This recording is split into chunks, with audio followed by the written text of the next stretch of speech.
Have you ever felt the chilling grip of fear on a festive night like Halloween? A night that's meant for fun and fright, but not the kind that clings to your bones. That's how it started with my buddy Mike and me, our spirits soaring with the anticipation of Halloween night. The air was thick with excitement and our pockets were empty, ready to be filled with the sweet loot of trick-or-treating. Our neighborhood was a patchwork of spooky decorations and glowing jack-o'-lanterns, each house a new adventure. The laughter and squeals of other trick-or-treaters echoed in the distance as we made our way through the familiar streets. But this year, there was a new addition to our usual route, an unfamiliar house that stood at the end of the block. Its occupant was a man named Jack, a figure shrouded in mystery. Despite being neighbors, we had never really seen him much.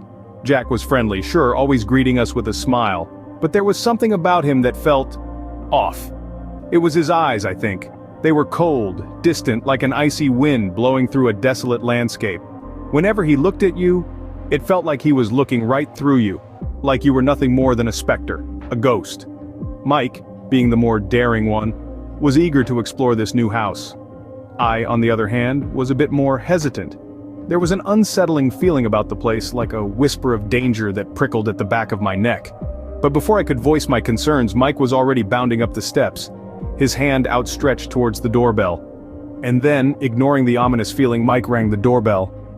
It echoed through the silent street, a foreboding chime that marked the beginning of a night that neither of us would ever forget.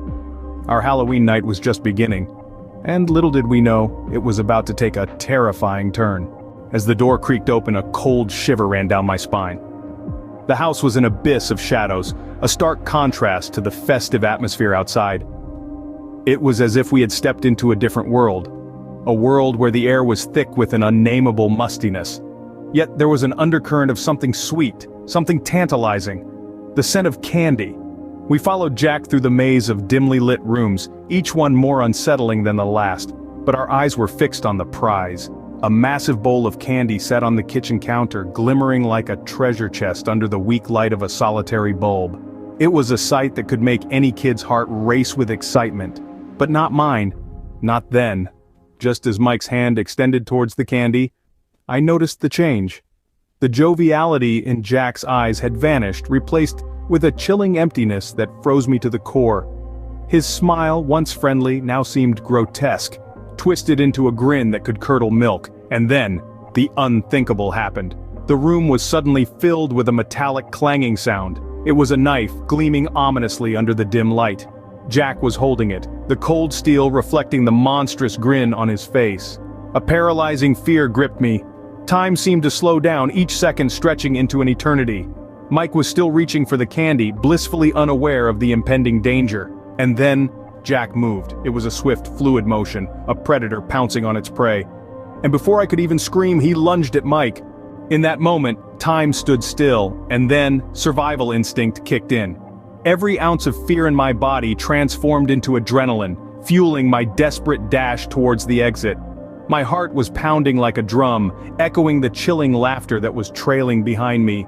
Jack's amusement at my terror was a horrifying soundtrack to my escape. The house, once a welcoming facade, morphed into an ominous labyrinth. Every corridor seemed longer, every turn a potential trap. Yet, I pushed forward, driven by the instinctive need to survive. The cold night air outside seemed like a distant dream, but it was the only thing that mattered. As I burst through the front door, the icy wind slapped against my face. It was a harsh yet welcome sensation, a stark contrast to the stifling dread that had filled Jack's house. The laughter had ceased, replaced by an eerie silence that was somehow even more unsettling. I bolted down the darkened streets, the quiet suburban neighborhood suddenly feeling like a ghost town. My lungs burned and my legs ached, but the thought of Jack's twisted grin kept me moving. It was a relentless chase, even though there was no one behind me. The real horror wasn't the pursuit, it was the memory. The image of my friend Mike and the terrifying ordeal we had walked into. Reaching for my phone, I dialed the police, my trembling fingers barely managing to hit the right keys. I relayed the night's events with a voice that didn't sound like my own, every word feeling like a confirmation of the nightmare I had just escaped from. The police arrived swiftly, their sirens cutting through the stillness of the night. They stormed Jack's house, ready to apprehend the man behind the horror. But as they emerged from the residence, their perplexed expressions said it all. The house was empty, devoid of any sign of the gruesome scene I had described. But when they arrived, Jack was nowhere to be found. The house was empty, silent, almost as if no horror had unfolded there. The police scoured every inch, hunting for a trace of the friendly but cold-eyed Jack who had turned our Halloween night into a nightmare. But it was as if he had vanished into thin air. No signs of struggle, no bloody remnants of the terrifying spectacle, not even a single piece of candy left behind. All they found was a normal house, with no indications of the horror it had housed. The terror of that night lingered, casting a long, dark shadow over the neighborhood. Halloween was never the same again, the laughter and joy replaced by hushed whispers and fear-filled glances. The once festive night now held a sinister undertone. The mystery of the Halloween horror remained unresolved, the questions unanswered. Who was Jack? Why did he do it? Where had he disappeared to? Until this day, I can't shake off the feeling that Jack is still out there, waiting for his next Halloween treat.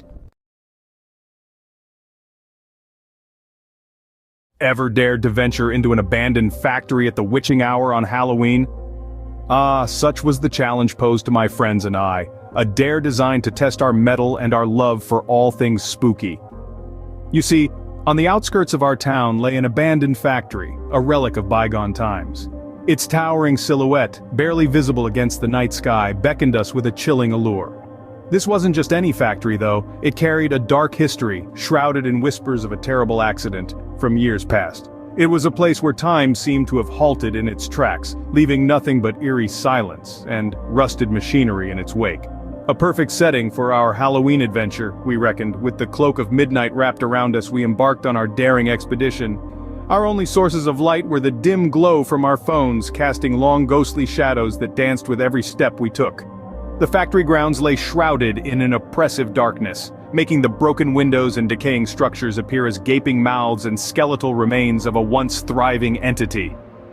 As we navigated through the labyrinth of rusted machinery and crumbling infrastructure, our laughter echoed off the cold, concrete walls.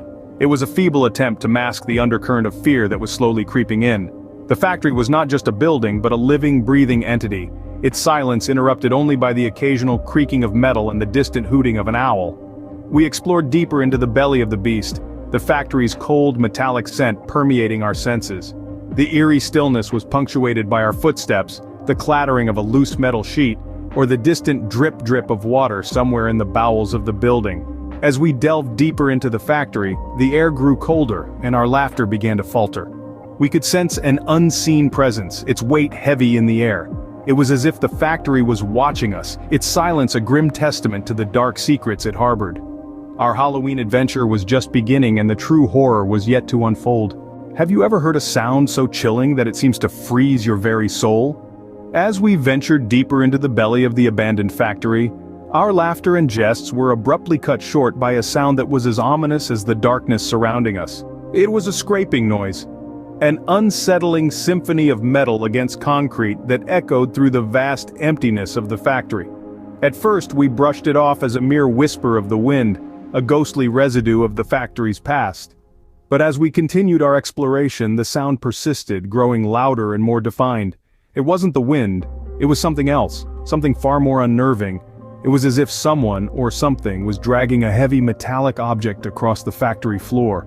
There was a rhythm to it, a slow and deliberate cadence that seemed to resonate with the beating of our hearts. The more we listened, the more the sound morphed into a grim lullaby that filled the air with a sense of impending doom. The laughter and banter that had filled our group just moments ago had succumbed to a heavy silence. Our bravado was replaced by an undercurrent of fear that was as palpable as the cold air we were breathing in. We exchanged glances, each of us searching the other's faces for a hint of courage or a plan of action. But all we saw was the reflection of our own fear. The factory, once a symbol of our adolescent daring, had become a labyrinth of shadows and sounds. The scraping noise was our unwelcome guide, leading us further into the abyss of uncertainty. Our footsteps became hesitant, our breaths shallow. Each scrape was a reminder of our vulnerability, of the tangible danger that was lurking in the shadows. We were in the heart of the abandoned factory, engulfed in darkness and accompanied by a sound that chilled our bones. Our curiosity had led us here, but fear was beginning to take hold. The sound was getting closer, growing louder, and our hearts were beating in sync with its rhythm. As the scraping sound grew louder, we froze in our tracks, our hearts pounding in unison. The once bustling factory was now a theater of our fear. and we were the unwilling actors in a play we didn't want any part in. Have you ever seen something so terrifying that it paralyzes you with fear? That's how it felt as we stood there, frozen in the eerie silence of the abandoned factory, eyes fixed on the shadowy figure at the end of the hallway. It was hunched over, shrouded in an impenetrable cloak of darkness, but we could make out the vague shape of a human form.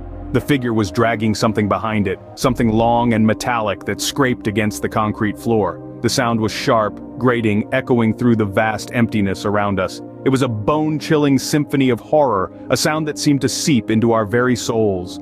Each scrape was a chilling reminder of our impending doom. The figure moved slowly, deliberately, its pace steady and unchanging. It was as if time itself had slowed, each second stretching into an eternity of dread. The figure seemed to be aware of our presence, its movements calculated, like a predator stalking its prey. The darkness around it seemed to pulsate with its every move, the shadows dancing in an eerie ballet of fear. It was a sight that would send chills down the spine of even the bravest among us. The air grew colder, the silence deeper, as if the world itself was holding its breath, waiting for the figure's next move. And then, it started moving towards us. Not fast, but slow, deliberate, like a nightmare slowly unfolding. Each step was a terrifying promise of impending doom, sending ripples of fear through our already terrified hearts. We could feel the figure's gaze on us, its attention focused, unyielding.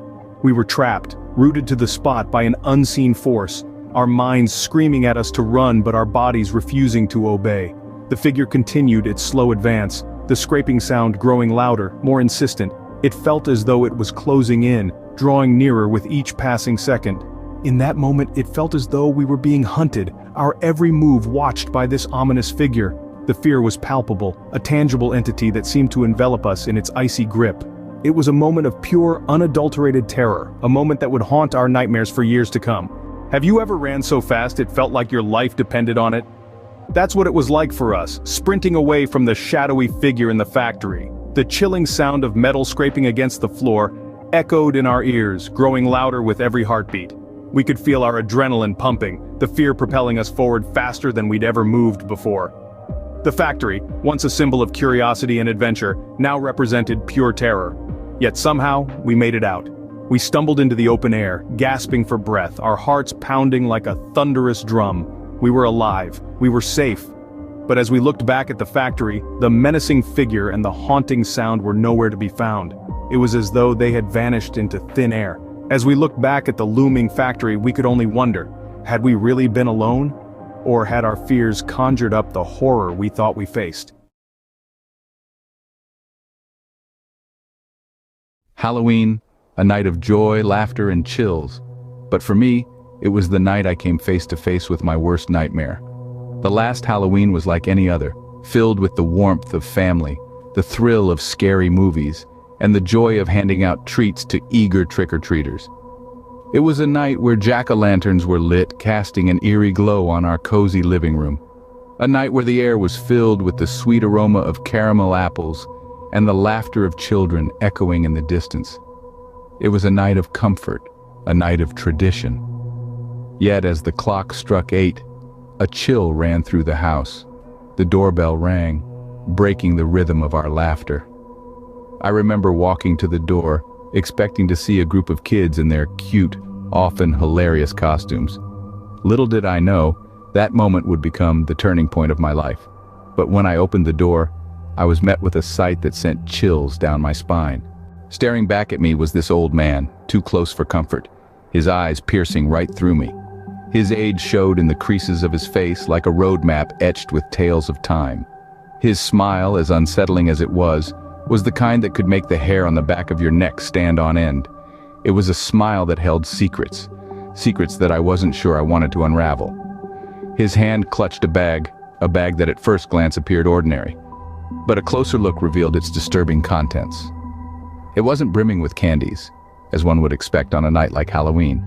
Instead, it was filled with an assortment of knives, glinting ominously under the porch light. The sight sent chills down my spine, triggering an unease that began to gnaw at my insides. I swallowed hard, attempting to mask my fear with a casual demeanor.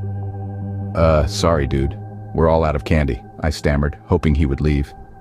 But he didn't. He just stood there, his eerie smile unwavering, his gaze never leaving my face. The silence that followed was deafening, broken only by the distant laughter of trick-or-treaters. Suddenly, the old man lunged at me. His movements were swift, as if years had been shed in an instant. I barely had time to react, but instinct took over. I sidestepped, narrowly dodging the knife that sliced through the air where I had been standing moments ago. The adrenaline pumping through my veins was a wake-up call. This was not a prank. This was not a harmless old man lost on Halloween night. This was something far more sinister. The realization came crashing down on me, filling every corner of my being with a dread I had never known before. I dodged his sudden attack, narrowly escaping the knife. It was then I realized this was no ordinary Halloween. I called for help, my voice echoing through the silent house. In that moment, time seemed to stand still, the chilling silence shattered by the ominous ring of steel against steel. This wasn't just some Halloween prank. It was a fight for our lives. Suddenly, the old man lunged forward with an unnatural strength that belied his frail appearance. His eyes glinted with a terrifying determination, his smile never wavering. He was relentless, and we were trapped, cornered in our own home on a night that was meant to be filled with laughter and candy, not fear. My family and I, we fought back. We used whatever we could find, broomsticks, kitchen utensils, anything that could serve as a weapon. We pushed against the old man, trying to force him back, out of our home. But it was like trying to move a mountain. His strength was frightening, his resolve unyielding. The house was filled with the sound of our struggle. The clatter of dropped weapons, the grunts of exertion, the gasps of fear. It was a symphony of terror playing out on a stage set by a Halloween night gone horribly wrong. The old man advanced, a juggernaut in the dimly lit hallway. He was a horrifying figure, a nightmare come to life, his knives glinting ominously in the flickering light. The fear was palpable, a living entity that danced alongside our shadows on the walls. Despite our efforts, he kept coming, his advance as relentless as the ticking of a clock. It was a terrifying dance of survival, each moment stretching out into an eternity. We were losing ground, our strength waning against his unyielding onslaught. But then, something caught my eye. A strange glow emanating from the old man's necklace. It was a locket, an eerie Halloween trinket that pulsed with an unearthly light. It was mesmerizing, a beacon in the midst of our struggle. Just as we were about to lose hope, my eyes caught a strange glow from his necklace. In that moment, I knew there was more to this old man than met the eye. And that locket, that glowing, pulsing locket, held the key to our survival. In the midst of chaos, a small, glowing Halloween locket around his neck caught my attention. An inexplicable force drew me towards it, as though it held an answer in its glow. With every ounce of courage, I managed to reach out and seize the locket amidst the flurry of knife swings. The moment my hand clasped around it, a strange chill ran down my spine. It was cold, colder than the October night, and it pulsed with an eerie energy. With a swift tug, I ripped the locket from the old man's neck. It broke open, releasing a blinding light that filled the room. As the light faded, the old man, with his creepy smile and those terrifying knives, had vanished. Poof, like he was never there. He vanished just like that, leaving us in the eerie silence of the Halloween night, our hearts pounding in our chests, and the broken locket lying ominously at our feet. The night was over, but the chilling memory of it haunted us. We stood there in the silence, staring at the space where the old man had vanished. Our hearts pounded in our chests, a drumbeat of fear echoing in the quiet of our home. We were left with nothing but questions. Who was this man? Why had he targeted us? And where had he vanished to? The uncertainty gnawed at us, a constant reminder of the terror we'd faced. But the most unsettling question was, what would have happened if we hadn't ripped off the locket? It was a thought that sent shivers down our spines, a chilling what if that would linger in our minds long after the Halloween decorations were put away. Halloween weekend, a perfect time for a getaway, right? So thought me and my buddies as we made our way to an old cabin in the woods. The cabin, you see, was the stuff of cliched horror movies, isolated, ancient, and shrouded in a blanket of gnarled trees that seemed to whisper secrets of the forgotten past. We had discovered this hidden gem online, a peculiar relic from a bygone era, and the price was too tempting to resist. A Halloween weekend in a creepy old cabin? It seemed like the perfect backdrop for a good scare. As we journeyed deeper into the wilderness, our laughter and banter gradually fell silent, replaced by an unsettling feeling of unease. The further we went, the denser the forest became and the weaker our mobile signals grew. We were truly off the grid now, swallowed by the ancient woods and the shadows they cast. When we finally arrived, the cabin stood there, proud yet ominous, as if challenging us to cross its threshold. It was a relic from another time, weathered by countless storms, its wooden frame groaning under the weight of untold stories. The windows, clouded with age, reflected the moonlight, casting eerie shadows that danced upon the cabin's facade. There was something about the way the wind howled through the trees, the way the branches creaked, and the way the cabin seemed to breathe in the moonlight that sent a shiver down our spines. Yet, in the spirit of Halloween, we dismissed our growing dread as nothing more than the product of our overactive imaginations. We unloaded our bags, our laughter echoing through the silent woods, a futile attempt to shake off the creeping unease. As the sun set and darkness fell, we found ourselves in the heart of the wilderness, our only company the whispering wind and the mysterious old cabin. We laughed it off, attributing our unease to the Halloween vibe. Little did we know the real horror was yet to unfold. The first night was just us, the cabin, and the chilling wind whispering tales of dread through the gnarled trees. We huddled around the fireplace, the flickering flames casting long, dancing shadows across the room. We shared tales of terror, each one more spine-chilling than the last, the darkness outside amplifying their eeriness. As the night grew deeper, so did the silence, broken occasionally by strange noises. An unidentifiable rustling from the underbrush, the unmistakable crunch of dried leaves under unseen feet, a distant hoot that sounded more like a warning than a call. It was as if the forest itself was speaking to us, narrating its own unsettling stories. But we dismissed these sounds, attributing them to the wind playing tricks, or perhaps woodland creatures scurrying about in the night. After all, we were in their domain now. The thought was unsettling, but we laughed it off, our bravado fueled by the warmth of the cabin and the safety of our group. As we retired to our rooms, the strange noises of the forest seemed to grow louder, more insistent. The wind howled in strange, mournful tunes, the rustling seemed closer, the footfalls heavier. But we brushed it off, attributed it to the overactive imagination that the darkness tends to fuel. We went to sleep that night, the eerie silence of the woods echoing in our dreams. The following night, we sat around the fire, its dancing flames casting long, monstrous shadows around us. The crackling embers were the only sound that dared to break the silence of that eerie night. As we toasted marshmallows and shared ghost stories, our laughter was the only thing keeping the creeping dread at bay. We were trying to convince ourselves that we were just overreacting to the strange noises from the previous night, but then, the unimaginable happened. A scream, so chilling and raw, cut through the stillness of the night. It was the kind of scream that makes your blood run cold, a sound so primal and terrifying that it seemed to echo from the depths of your worst nightmares. It was a blood-curdling scream, the sort one might imagine hearing in the throes of unimaginable agony. We froze, our hearts pounding in our chests like frantic drumbeats. The laughter and camaraderie from moments ago evaporated, replaced by a palpable fear that was as real as the fire before us. Then, we heard it again. This time, it was closer. More desperate, more terrifying. Then, out of the corner of my eye, I saw it. A figure, standing at the edge of the darkness, silent and unmoving. The sight was enough to send a shiver down the bravest spine. We were paralyzed with fear, our minds trying to comprehend what our eyes were seeing. In the pitch black, the screams seemed to close in on us, our own heavy breaths, the only semblance of reality. The darkness was so thick it felt as if it were swallowing us whole. The screams, they were relentless, an onslaught of terror that seemed to be coming from everywhere and nowhere at the same time. The cabin, which had once felt like a refuge, was now a prison of fear. Our hearts pounded in our chests, each beat a deafening echo in the oppressive silence between the screams. We huddled together, a pathetic island of humanity in a sea of darkness and terror. Waiting, just waiting for the dawn to break. The night seemed to stretch on forever, each minute an eternity, but eventually the first light of day began to filter through the cracks in the cabin. We didn't dare to breathe, didn't dare to hope, but as the light grew stronger, the screams began to fade.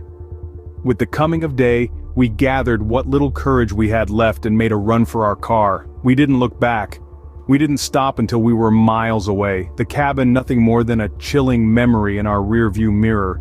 We have no answers, only the chilling memory of that Halloween weekend. But one thing is certain, that cabin in the woods, it's a place I'll never dare to return. A few years back, my buddies and I embarked on a chilling adventure to an abandoned carnival, rumored to be a ghost town. We parked our vehicle at the periphery of the desolate grounds, the rusty gates barely hanging onto their hinges, a grim welcome to a place time seemed to have forgotten. The air was heavy, thick with a fog that hung like a ghostly shroud, and the moon, our only source of light, painted long, sinister shadows across the deserted rides and booths. The carnival, once a hub of joy and laughter, now stood silent, its life sucked out, leaving behind an eerie stillness.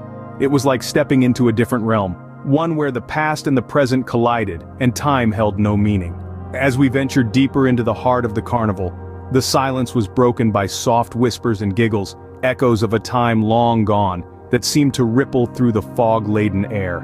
Despite the unease creeping up on us, we chose to explore further, drawn in by the uncanny allure of the place.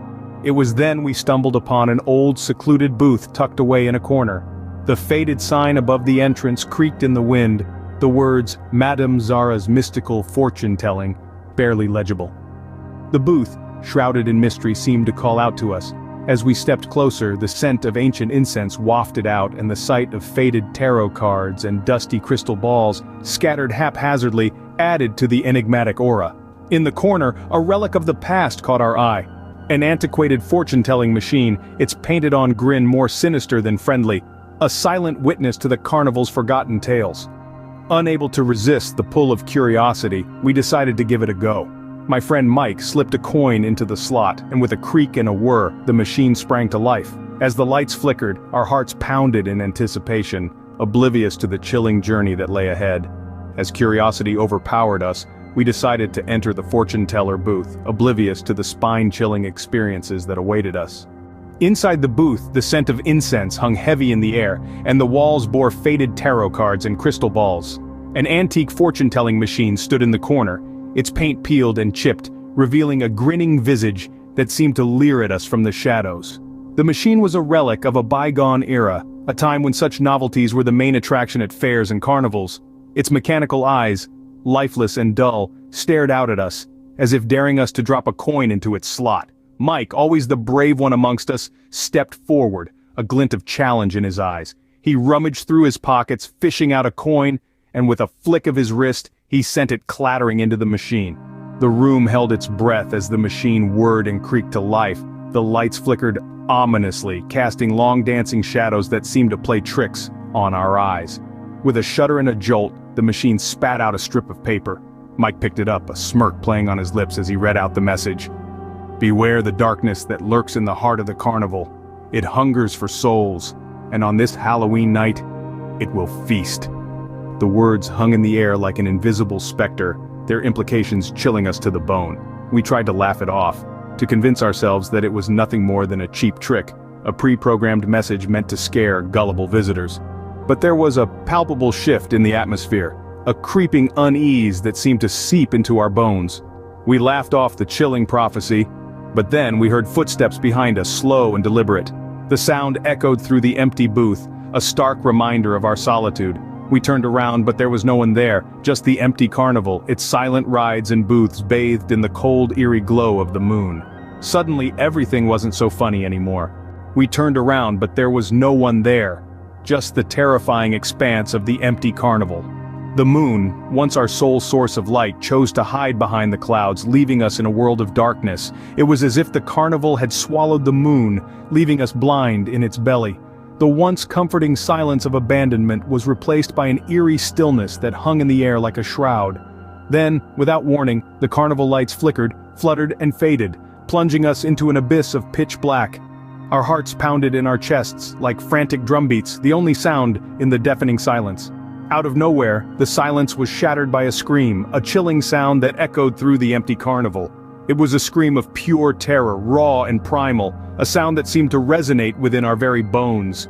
The hairs on the back of our necks stood up, our breaths came out in ragged gasps, and a cold dread washed over us. Panic set in, a wild, unreasoning fear that gripped us with icy fingers. We stumbled through the darkness, tripping over discarded remnants of a joyous past now turned into a horrifying present. We could almost feel the carnival laughing at our futile attempts to escape, its rusty gates seeming to move further away with every step we took. As we ran, we could not shake off the feeling that the carnival was alive. It was as if the rusted rides and dilapidated booths were sentient, watching us with unseen eyes. The shadows seemed to shift and move on their own, like silent predators stalking their prey.